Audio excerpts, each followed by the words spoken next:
नमस्कार, मेरा नाम उदित बस्तर। आप देख रहे हैं हिंदुस्तान फोकस। इस शो में हम उन मुद्दों और खबरों पर बात करते हैं जो या तो चर्चा में रहते हैं या आपसे वास्ता रखते हैं।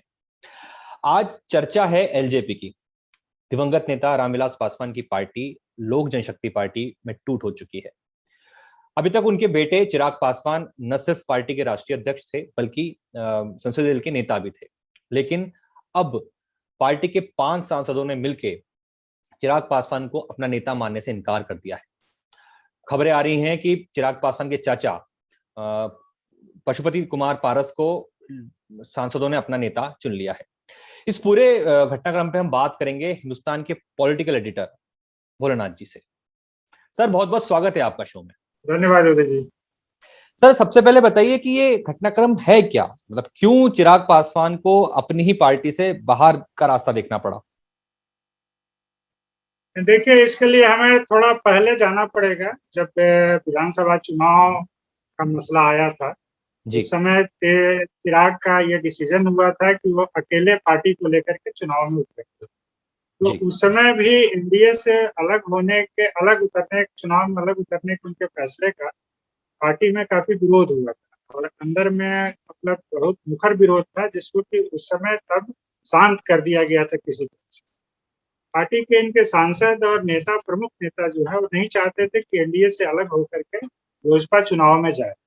लेकिन ये उस समय माना जा रहा था कि ये सोल डिसीजन, एक तरफा डिसीजन चिराग पासवान का है, जो कि उस समय तो लोगों ने रामविलास पासवान जी के पुत्र होने की वजह से और पार्टी के अध्यक्ष होने की वजह से मान लिए थे, लेकिन काफी नाराजगी थी उससे।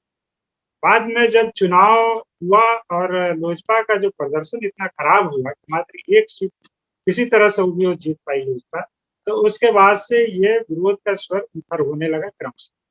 और फिर पार्टी में एक तरह से इनके चाचा हैं जो पशुपति पारस, जो अभी का दावा कर रहे हैं, इनके चचेरे भाई हैं प्रिंस राज पासवान, वो हैं, लेकिन 3 परिवार के ही सदस्य हैं।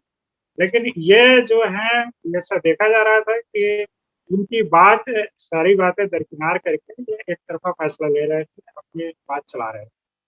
तो वो विरोध चलता आ रहा था। फिर जैसे जैसे अभी जो केंद्रीय मंत्रिमंडल की बात आई, तो उसमें लोजपा के शामिल होने की बात रही, तो हुआ कि चिराग के रहते हुए ये शायद संभव न हो।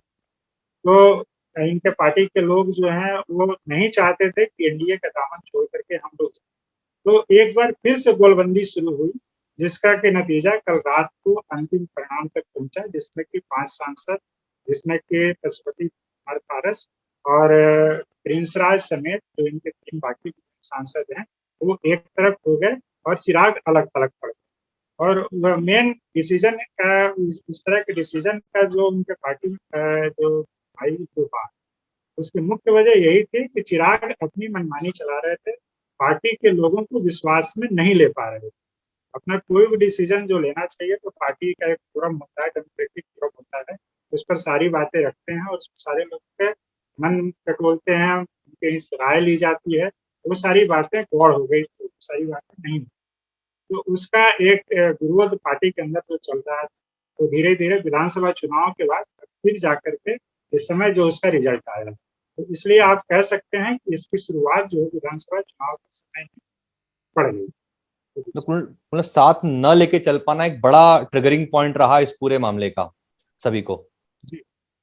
तो ये इसको ऐसे भी देख सकते हैं क्या कि भाई दोनों परिवार के सदस्य हैं, चिराग और उनके चाचा, तो इसमें ऐसा कुछ भी लग रहा है क्या कि पारिवारिक पृष्ठभूमि भी है इसके पीछे पॉलिटिकल के साथ साथ?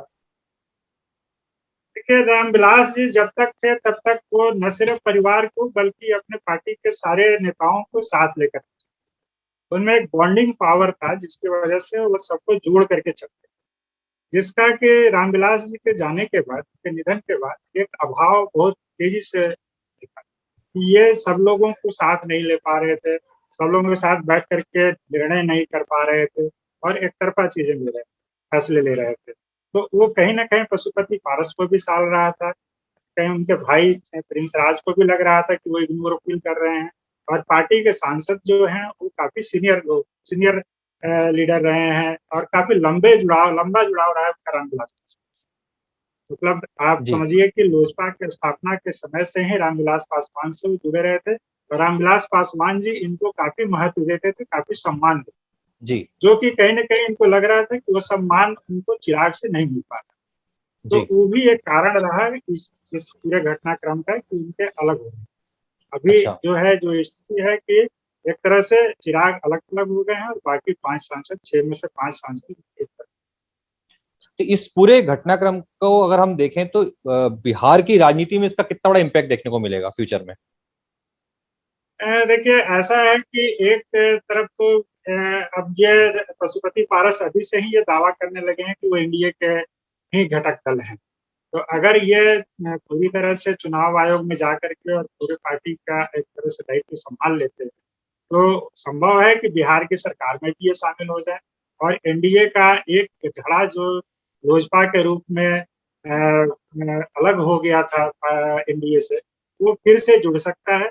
भले ही उनके विधायक एक ही हैं, लेकिन सांसद 5। तो एक बात ये भी आई थी कि उनके सभी सांसद जदयू में शामिल हो जा रहे हैं। लेकिन जैसा कि आज पशुपति पारस का बयान आ रहा है कि हमारे सांसद विलय नहीं, हमारी पार्टी विलय नहीं होगी जदयू में, हम अलग ही अपना अस्तित्व रखेंगे। तो अलग अस्तित्व के साथ ही 5 सांसदों को लेकर के अगर वो एनडीए के घटक दल में फिर एक तरह से अपनी उपस्थिति दर्ज कराते हैं, शामिल होते हैं, तो उसका न सिर्फ बिहार बल्कि राष्ट्रीय राजनीति पे काफ़ी असर। अच्छा। अच्छा सर, इसमें एक चीज ये भी समझने की कोशिश कर सकते हैं हम कि चूंकि दोनों परिवार के बीच की ही बातचीत है, यहाँ चाचा ने अब चीजें टेक ओवर की हैं, तो क्या बीच में कोई सिचुएशन आई थी कि चाचा ने भतीजे मतलब कि चिराग को समझाने की कोशिश की हो कि आप पार्टी के साथ लेके नहीं चल पा रहे हो, आपके खिलाफ विरोध के स्वर उठ रहे हैं, ऐसे कोई घटनाक्रम कभी सामने आया? ये लगातार बातें आ रही थी कि पशुपति पारस अपने स्तर से प्रयास कर रहे थे। मैंने आपको पहले भी बताया कि विधानसभा चुनाव के समय जब बगावत की सुगबुगाहट हुई थी, तो उस समय भी पशुपति पारस कुछ रिलीज इस तरह का जारी किए थे जिसमें कि था कि पार्टी में मतलब कुछ अंदरूनी कुछ गड़बड़ चल रही है।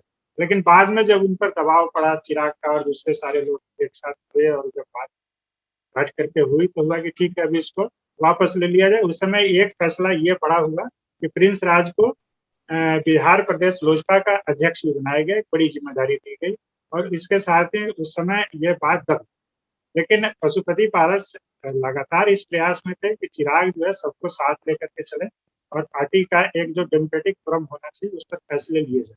लेकिन ये बात भी आ रही है, बीच बीच में आती रही कि इनके कुछ सलाहकार जो थे चिराग के, वो कुछ ऐसी सलाह दे रहे थे जो कि न सिर्फ पार्टी के लिए नुकसानदेह था बल्कि चिराग के लिए भी नुकसानदेह साबित हुआ। अभी ये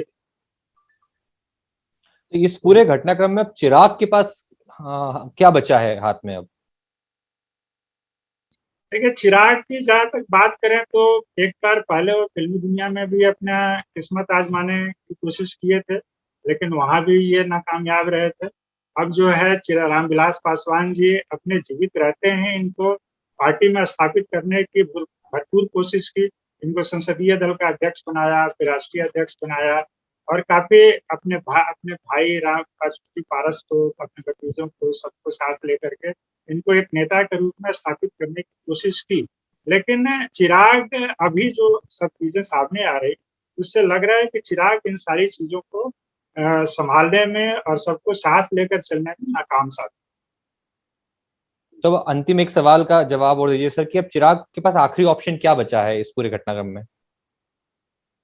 अभी जो सूचनाएँ आ रही हैं कि ये फिर मिलने की मुलाकात करने की डैमेज कंट्रोल की कोशिश कर रहे हैं, लेकिन अब जो पार्टी सूत्रों से जो बातें आ रही हैं, उसके हिसाब से ये कहा जा सकता है कि अब बहुत देर हो चुकी है। तो या तो जैसा कि पशुपति पारस का सुबह में एक दावा आया था कि या तो चिराग चाहें तो हमारे एक सांसद के रूप में सामने साथ कर सकते हैं, लेकिन नेतृत्व अब उनका नहीं रहा।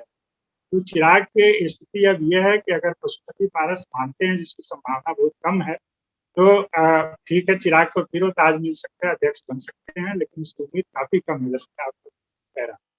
तो इस बिल्कुल। तरह से देखा जाए तो चिराग अब इस समय पार्टी पर से अपनी ग्रिप अपनी पकड़ खो चुके हैं पूरी तरह से और अब इनके पास कुछ रह नहीं गया ऐसा लगता तो कुल मिलाकर चिराग अब एक सांसद हैं पार्टी के बस। है। जी, बस एक सांसद। तो नेतृत्व का मसला अब पशुपति पारस के हाथ में चला गया है, क्योंकि जो भी 5 सांसद हैं, उन्होंने काफ़ी मिल करके और एकजुट होकर के उनको अपना नेता चुना। और बाकी प्रक्रियाएं हैं चुनाव आयोग की, लोकसभा से मान्यता, ये सारी प्रक्रियाएं हैं, औपचारिकताएं हैं जो कि समय पर। बिल्कुल, तो बहुत बहुत शुक्रिया सर, आपने पूरे इस मसले को समराइज किया बहुत ही कम समय में। हम फिर आपसे कनेक्ट होंगे जो जरूरी विषय जैसा समय के साथ आता जाएगा। तो thank you so much sir. धन्यवाद जी, बहुत बहुत धन्यवाद। तो हिंदुस्तान फोकस में फिलहाल इतना ही, हम फिर हाजिर होंगे नए विषय के साथ। तब तक आप देखते रहिए लाइव हिंदुस्तान।